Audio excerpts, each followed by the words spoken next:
بزرگ ہیں، اللہ ان کی ابھی بھی زندہ ہے الحمدللہ، تو ان کی خدمت میں کئی دوست جاتے، کئی لوگ جاتے اور جا کے ان سے کہتے کہ حضرت ہم نے آپ سے کچھ استفادہ کرنا ہے، لیکن یہ ہے کہ اللہ کا شکر ہے، نمازیں بھی پڑھتے ہیں، عبادت بھی کرتے ہیں، مزہ نہیں آتا، لطف نہیں آتا عبادت میں، دل نہیں لگتا عبادت میں.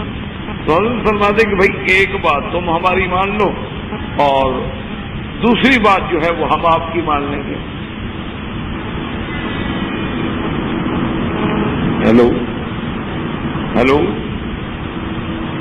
انا فی الدرس دہین فی الحرم مشغول بالدرس، بعدين نكلم معك ان شاء الله. السلام علیکم. لا الہ الا اللہ.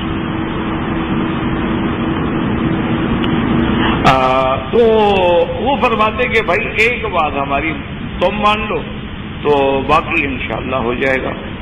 کہتے کہ بھائی کیا اگر سوچ لو، تھوڑی سی تکلیف ہو، محنت ہو. تو انہوں نے فرمایا کہ حضرت آخر میں حاضر جو ہوا، انہوں نے کہا ایک فیصلہ کر لو کہ آج کے بعد میں نے کسی غیر محرم عورت پہ بری نظر نہیں ڈالی،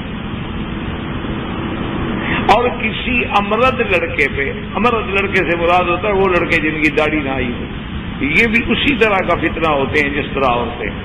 اس کے لیے بھی فقہا نے یہی حکم لکھا ہے کہ جیسے امرائے اجنبیہ کے ساتھ خلوت ناجائز ہے، اسی طرح ایسے لڑکوں کے ساتھ بھی خلوت ناجائز ہے، ان کے ساتھ بھی علیحدہ نہ ملے، کیونکہ ان سے بھی آدمی فتنے میں مبتلا ہو جاتا ہے.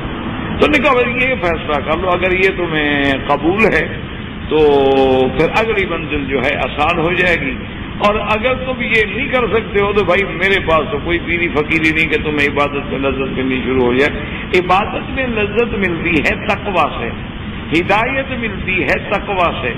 اللہ نے یہ کسی جگہ نہیں کہا ہے کہ بھئی ہدایت جو ہے فرمایا ھدی للمتقین والعاقبۃ للمتقین.